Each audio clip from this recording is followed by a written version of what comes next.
everyone, welcome to my channel, Amy's Artistic Galore, and in this video I'm going to be talking about my autonomic disease. So I have what is called the short term POTS syndrome. What it stands for is postural orthostatic tachycardia syndrome.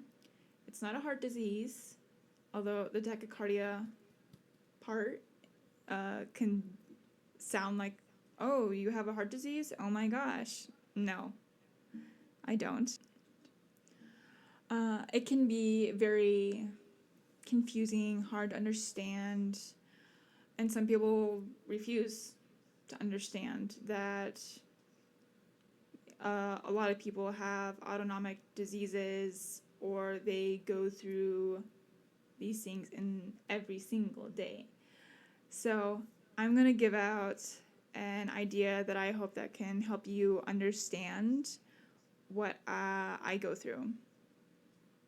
So you wake up one morning and everything is all fine and dandy, and say that the flu is going around where you're from, whether it's work, school, or just like anywhere you're living, right?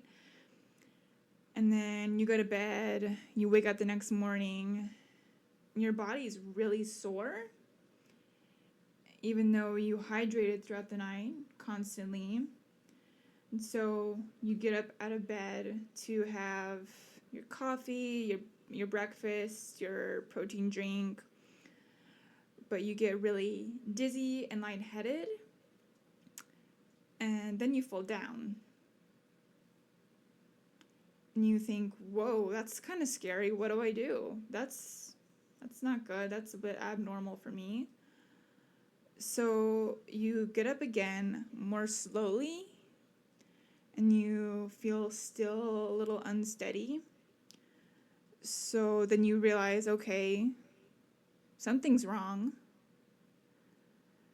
And you take some medication. You think, I'm going to be better in a few hours, everything's going to be fine. You hydrate, your appetite's fine, like everything's fine. And weeks go by, you're still feeling dizzy, lightheaded, and some symptoms are worse. You're getting intense leg pain, and you're getting brain fog too. You're getting blood pooling whenever you're in a hot environment or in a really cold environment, or even after you take a shower. You get blood pooling. You still can't figure out what's going on. Why am I getting all these symptoms? Why am I feeling this way? Then you're recommended to a specialist and a doctor, and then you get a diagnosis of POTS syndrome because your heart rate goes up a little too high. When you're standing, it can go up to, it can go up to, say, 60, which is a good heart rate, but then once you stand up, it can go to, say, 130 or even higher. And when you're in a hot environment, I've walked out in 83-degree heat, in which I know I should never do that. But I don't like staying inside all the time, believe it or not, from the looks of my skin. My heart rate has gone up to 141. I know that's not good at all. Anyway, then you get your diagnosis, and you have to know, well, how can I control these symptoms that I'm having all the time, every single day, 24/7. You hydrate constantly.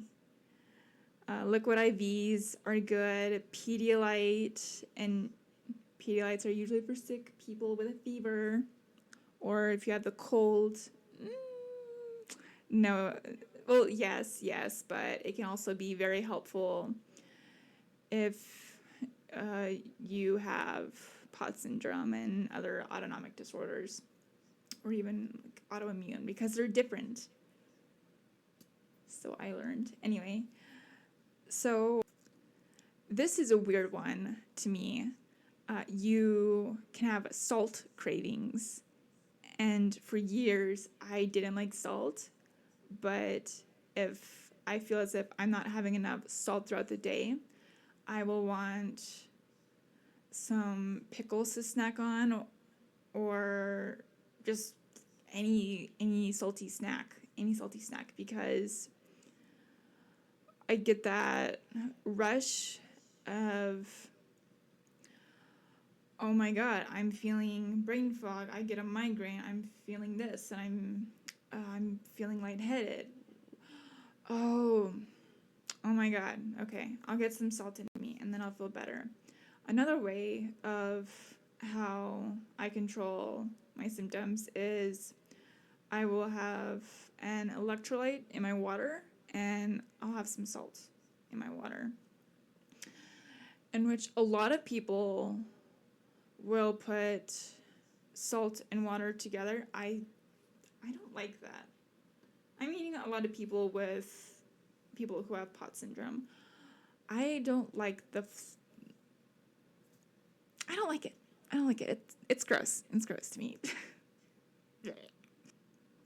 Another way your symptoms can be managed, you can go through physical therapy, although 9 times out of 10 you have to pay out of pocket because you don't have a heart condition.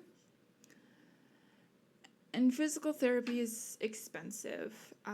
I didn't like paying for physical therapy the first time.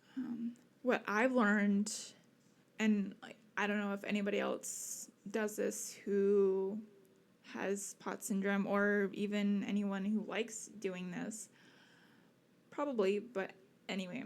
So I do Tai Chi, which it can help manage POTS syndrome symptoms quite well, and I like it a lot more because it's more easygoing and you're not going to the gym to do an intense workout, which I have learned multiple times that if I do an intense workout, I am not going to feel good at all. And it's recommended to exercise for 40 to 45 minutes. And if you exercise for too long, even through constant hydration, this is from my experience as well, you will get multiple symptoms. And if somehow you don't get multiple symptoms the same day or the same night you exercise, the next day you're not going to feel good. You're not going to feel good because you want to get out. You want to go shopping. You want to hang out with your friends. You want to go to Starbucks and get a croissant and get a coffee, or I don't go to Starbucks as much as I don't go to Starbucks anymore, so I don't know what they're serving besides coffee. Maybe they serve croissants, maybe they don't. Okay, I'm sorry if I was wrong. You will want to go out and have fun, but you cancel your plans with your friends or your family because you're not feeling up to it. And even though you don't do it intentionally, and you have to know your triggers, it's good to know your triggers.